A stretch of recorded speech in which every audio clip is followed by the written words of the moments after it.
Hoy te quiero dar algunos consejos para poder estudiar de la mejor forma posible, creo, Apocalipsis, los últimos tiempos, pero en realidad te va a servir para estudiar la Biblia en general, así que espero que le puedas sacar provecho a esto. Lo primero que necesitas para estudiar correctamente los últimos tiempos, Apocalipsis, la venida de Cristo, la Biblia en general, es Biblia en mano y estudiar junto al Espíritu Santo. Esto es lo más importante de todo. Puedes tener un montón de otras herramientas, puedes tener libros, puedes tener opiniones, prédicas, lo que tú quieras, pero si la base, que es el Espíritu Santo, para revelarte la palabra no está, entonces honestamente no creo que se te vaya a revelar, no creo que vayas a entender correctamente la escatología o la palabra en general. Quiero que siempre pongas en primer lugar al Espíritu Santo a la hora de estar estudiando la palabra.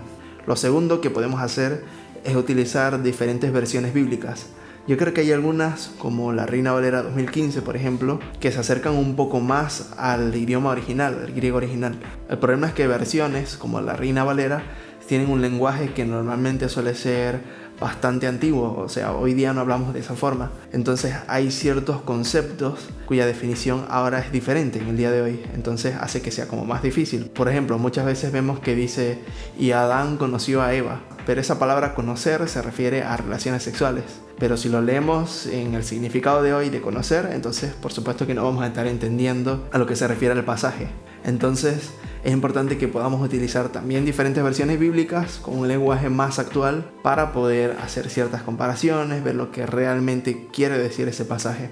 Lo tercero que podemos hacer para estudiar correctamente los últimos tiempos es utilizar reglas de la hermenéutica. Yo cuando comencé a estudiar Apocalipsis y los últimos tiempos, honestamente no sabía ni siquiera que se llamaba de esta forma, hermenéutica. Simplemente apliqué la lógica y dije, creo que para interpretar correctamente un pasaje se necesita esto y esto. Y bueno, hoy que conozco un poco más, sé que eso es hermenéutica. Y puedes conseguir en internet cuáles son esas reglas. Pero te voy a dar algunas que son, creo que las más importantes. Estudiar el contexto histórico de donde se está situando ese pasaje, es decir, el contexto social que se estaba viviendo en la época, el contexto económico, el contexto político también, considerar si habían persecuciones, si no habían persecuciones, cómo estaba viviendo la persona que escribió ese libro o esa carta, la ubicación geográfica, quién lo escribió, a quién se le escribió, dónde se escribió, todas estas cosas que nos sitúan en la época. Todo esto es bastante importante. Otra regla de la hermenéutica que es importante es que la Biblia interpreta la Biblia. Es decir, no podemos interpretar la Biblia simplemente basándonos en lo que dice otro libro ajeno a la Biblia o en lo que dice en el diccionario, sino que, podemos utilizar, digamos, como material de apoyo un diccionario o cualquier interpretación de tal persona, pero luego tenemos que ver si realmente esa interpretación va acorde a la Biblia. Por eso, porque la Biblia interpreta la Biblia. Y se van a dar cuenta de que hay muchos conceptos que muchas veces se dicen que realmente están erróneos porque están basados en eso, en lo que dice el diccionario y no en lo que realmente dice la Biblia. Y una última regla de la hermenéutica es que es necesario que la interpretación sea sencilla. Es decir, que no puede ser una interpretación rebuscada. Tiene que ser una interpretación que se pueda interpretar bajo la misma Biblia. Es decir, si alguien te dice, para entender esto, tú necesitas leer el libro de tal persona, o tú necesitas buscar el diccionario para poder entender qué significa esta doctrina o esta enseñanza o lo que sea, estamos rompiendo una de las reglas más importantes de la hermenéutica, y es que la interpretación de un texto tiene que ser sencilla, no puede ser rebuscada, no le puedes dar 1000 vueltas y 1000 lógicas y 1000 suposiciones.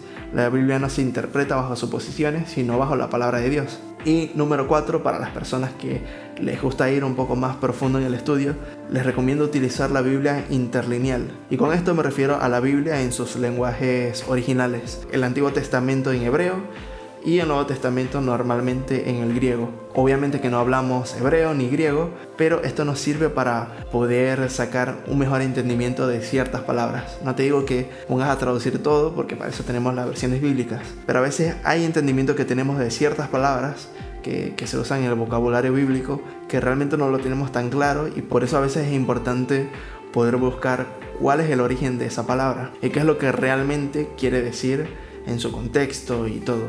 Yo lo que hago muchas veces es que esa palabra que me llama la atención y que quiero ver en qué otros contextos se puede encontrar en la Biblia, también cuál es la raíz original de esa palabra y demás, lo que hago es poner en Google el nombre del versículo, pongo Biblia interlineal y ahí me va a aparecer todo el escrito en, por ejemplo, en el Nuevo Testamento en griego. Me voy hasta esa palabra que quiero entender más, la copio así en griego y la pongo en Google para ver qué otros versículos de la Biblia también aparecen y en qué contextos. Les quiero poner 2 ejemplos que hice utilizando la Biblia interlineal para poder entender un poco más profundo. En Mateo 24, Jesús dice que muchos van a tropezar. Ahora, esa palabra tropezar queda como un poco rara, ¿no?, en el español.